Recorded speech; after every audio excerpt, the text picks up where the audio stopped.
Здравствуйте! Hello! Добрый день! This is the second part of our episode about Russian and Belarusian Christmas and New Year. In the previous episode, в предыдущем эпизоде, we pointed out 6 places to visit during the winter holidays. Let's refresh them. The first place we visited were the main squares, главные площади. Then we stopped by the колядный кирмаш, Christmas market, enjoyed some delicious food, bought souvenirs, and headed out to see the beauty in the main botanical gardens of Russia and Belarus. After that, we went out of the city and came to ski resorts, горнолыжные курорты.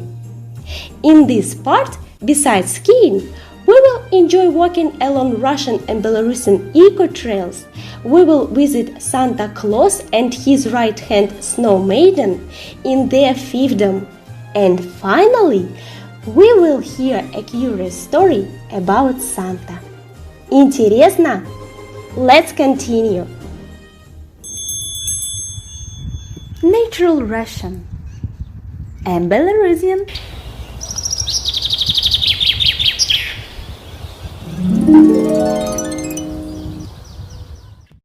Ski trails are not the only things to delight visitors.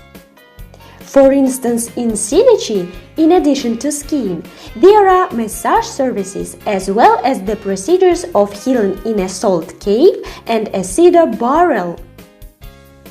The cedar barrel, кедровая бочка in Russian and кедровая бочка in Belarusian, combines the ancient method of restoring health with the help of herbal steam and oil elixirs. The biologically active substances contained in the vapor have a beneficial effect on all body systems. At the same time, this method doesn't cause a migraine pain, typical of normal bath procedures.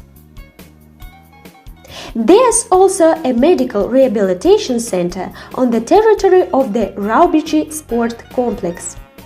A wood-burning sauna, a Finnish sauna, and a fireplace room are at your service.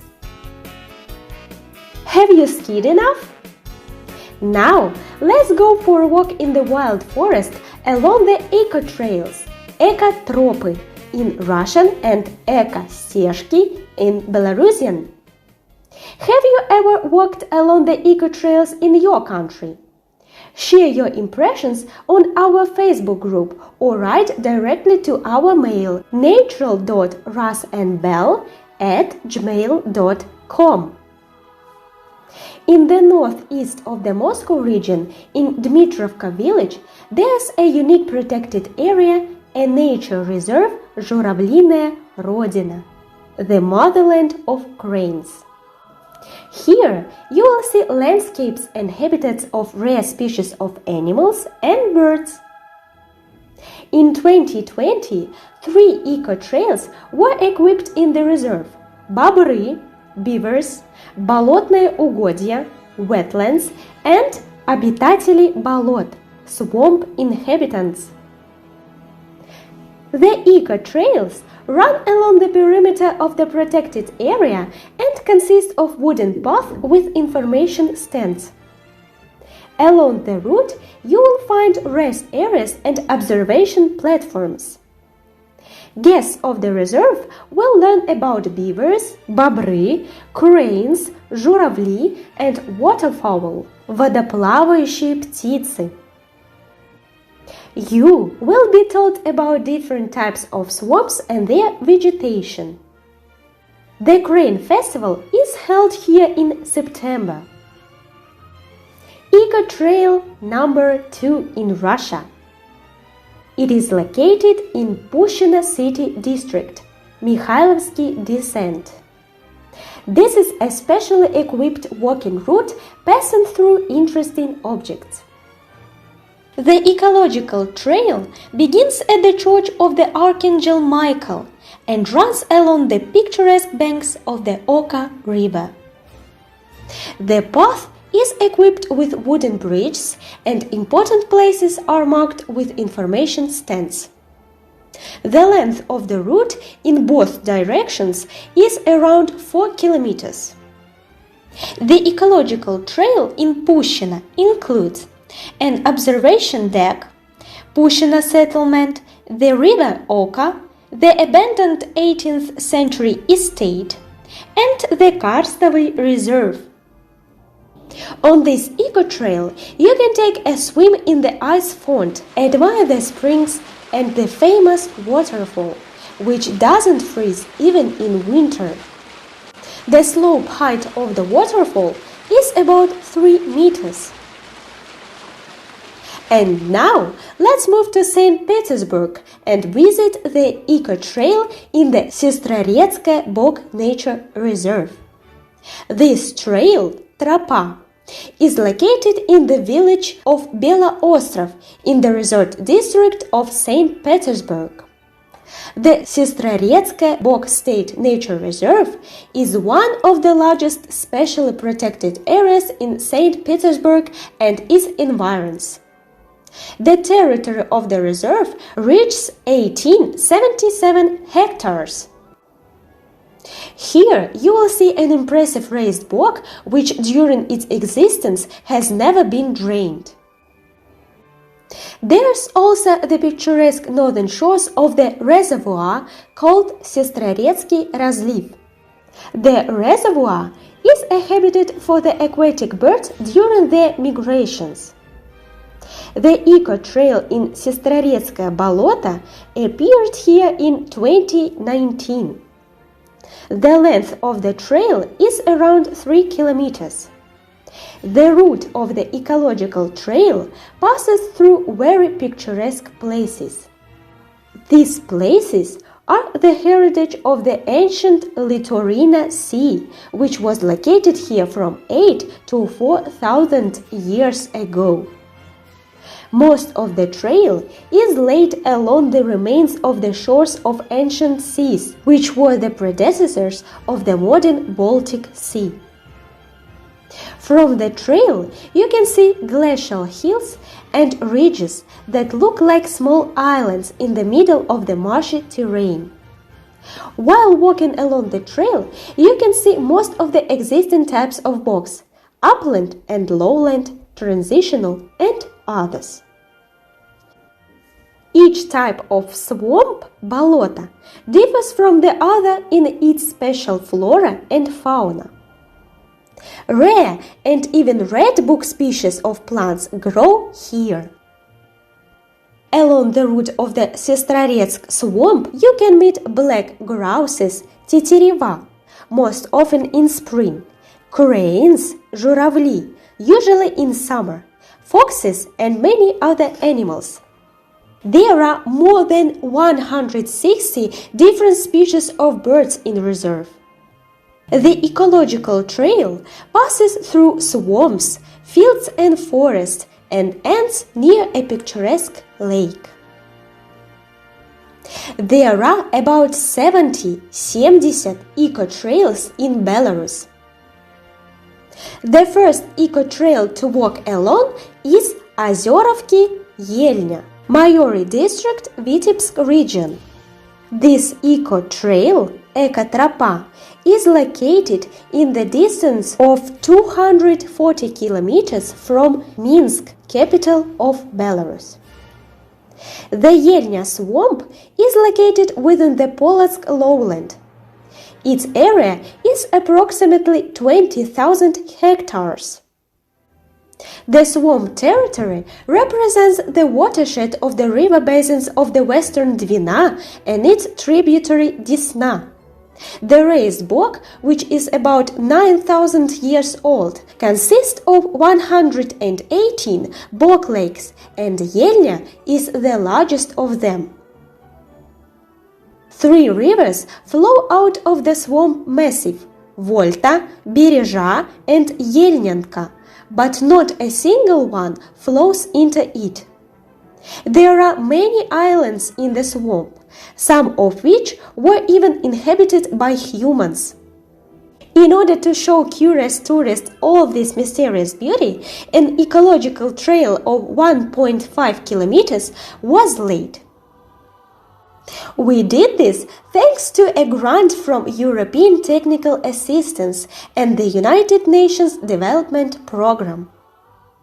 The second eco-trail in Belarus is called Syabrynsky Crossroads. Syabrynsky Перекресток. It is located in Ivyevsky district, Grodno region.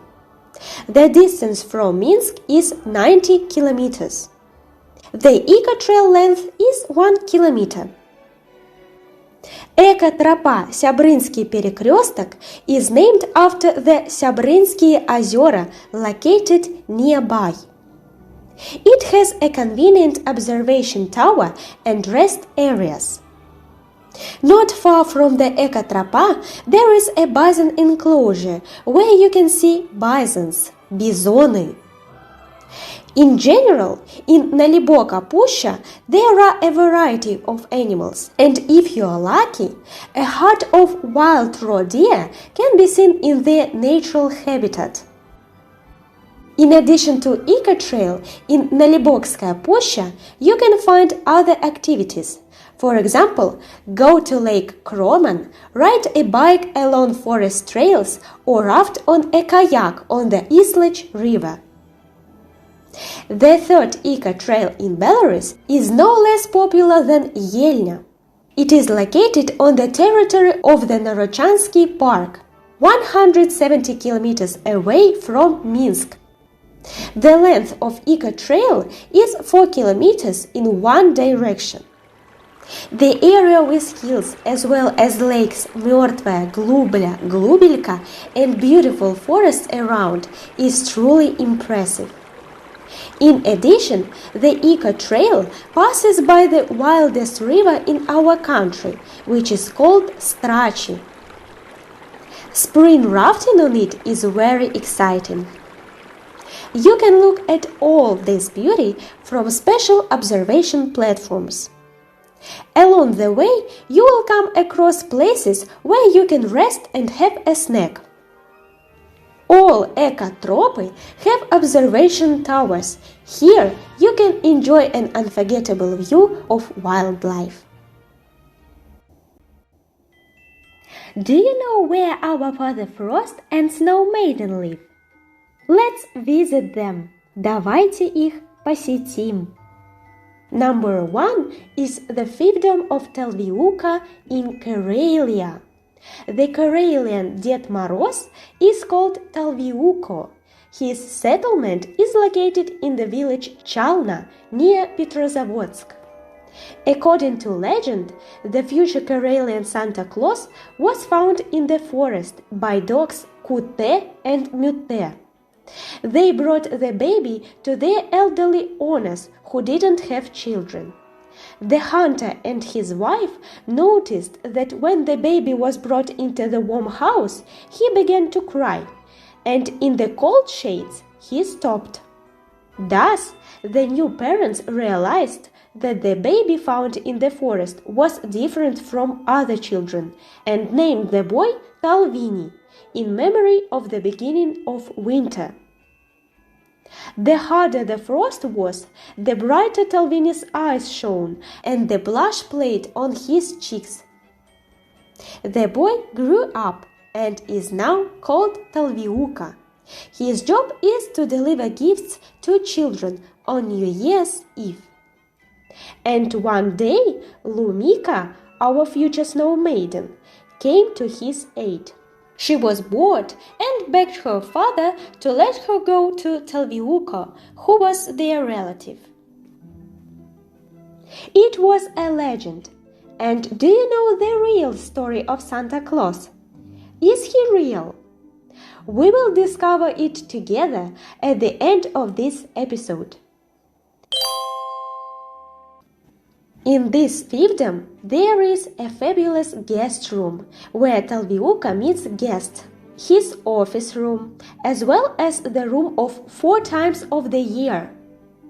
The Telviuka house is not the only noteworthy location in the fiefdom.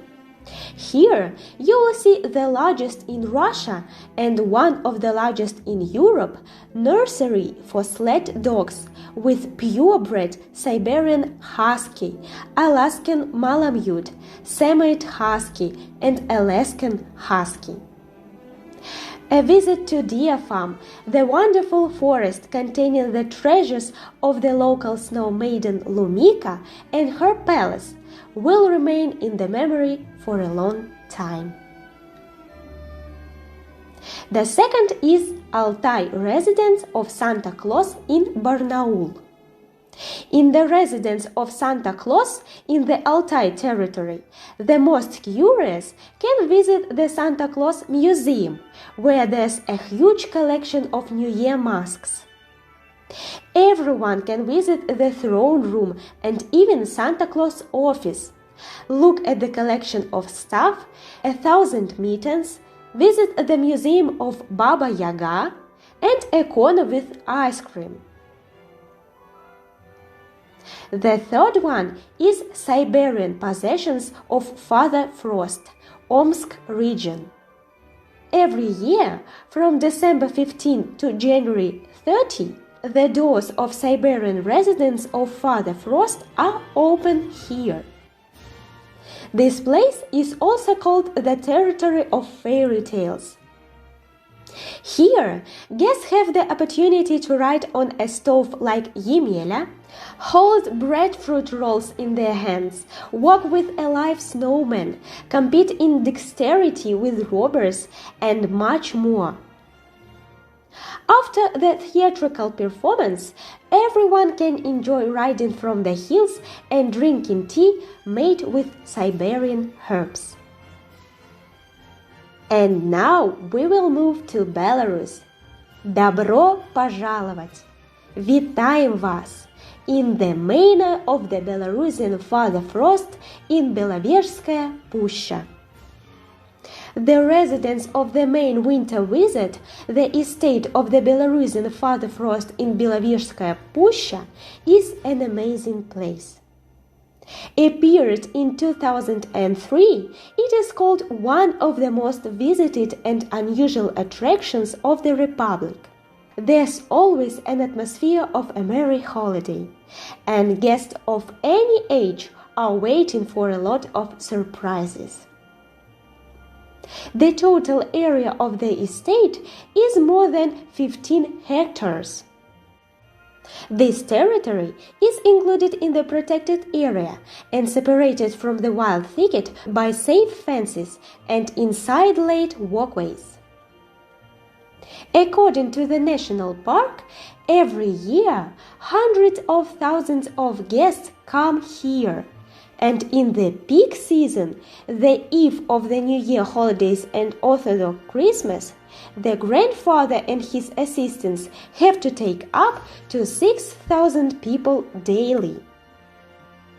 The doors of our grandfather Frost's estate are open to you all year round, almost every day. Depending on the weather, the outfit of Dedushka Moroz changes. It can be a light linen shirt, a brocade kaftan, or a sheepskin coat with high pointed boots. The main attribute, a magical staff, remains unchanged. If necessary, it will immediately bring a calm to the surrounding area. So, be good. Is Santa Claus real? Each of us has wondered this question since childhood. Yes, Santa is real. It was actually a real person born on the 15th of March in 270 in Patara, an ancient Lycian city located in Asia Minor on the territory of modern Turkey. His name was Nicholas. From the very childhood, the boy grew generous and tried to help everyone who was in need. Nicholas grew up in a religious family and eventually became an archbishop. He was renowned for many good deeds and miracles. He saved his hometown of Lycia from starvation. During the rebellion in Phrygia, Nicholas helped 3 imperial voivodes to calm the crowd and resolve the conflict peacefully. He also saved the life of innocent convicts and did many other kind doings. For his strong faith in God and selfless life, Nicholas was called a wonder worker, чудотворец, or in Belarusian, чудотворец. He shrank money in the house of the poor, saving them from hopeless situations. Subsequently, Nicholas became a saint and was named Saint Nicholas. The popularity of Saint Nicholas in the old days was very great in Holland. Since being a maritime country, it always relied on the help of the saint, who patronized sailors. It was the Dutch who brought to North America in 1626 the figure of Saint Nicholas, mounted on the bow of one of the frigates. A wooden sculpture of Saint Nicholas was installed in the main square, and over time the name Santa Nicholas was transformed into Santa Claus. This Americanized name of the saint subsequently became known throughout the world. But how did Santa Claus become exactly the way he is portrayed today? A cheerful, well-fed old man in a red fur coat with a red nose. You will find the link to the whole story in the description below this video.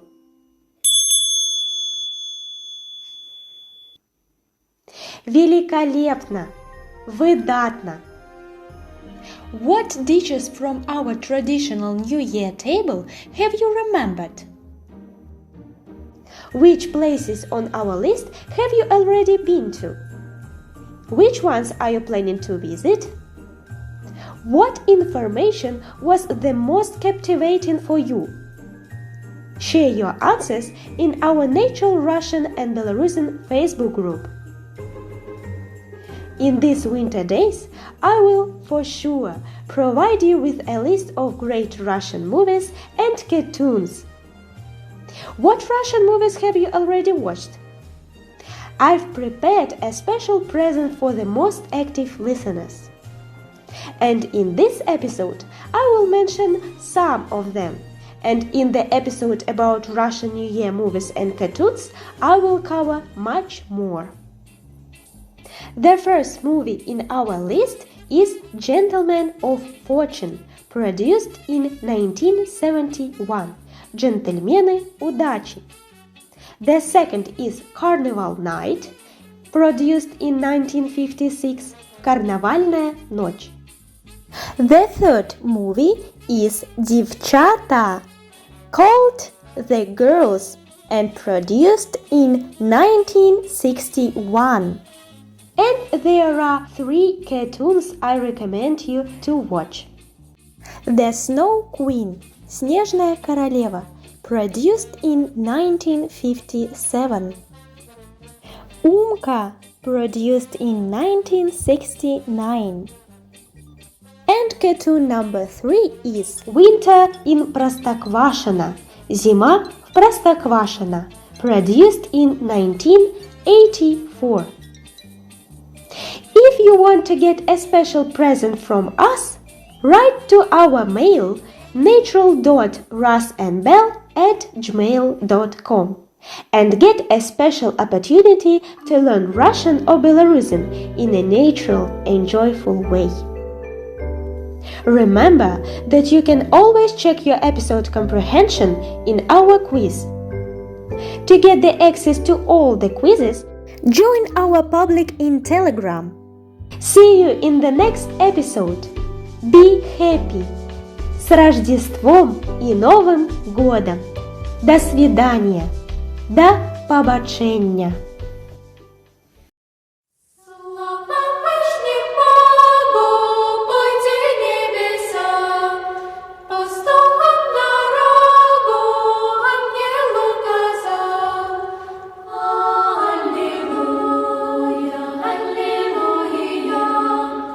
Пастухом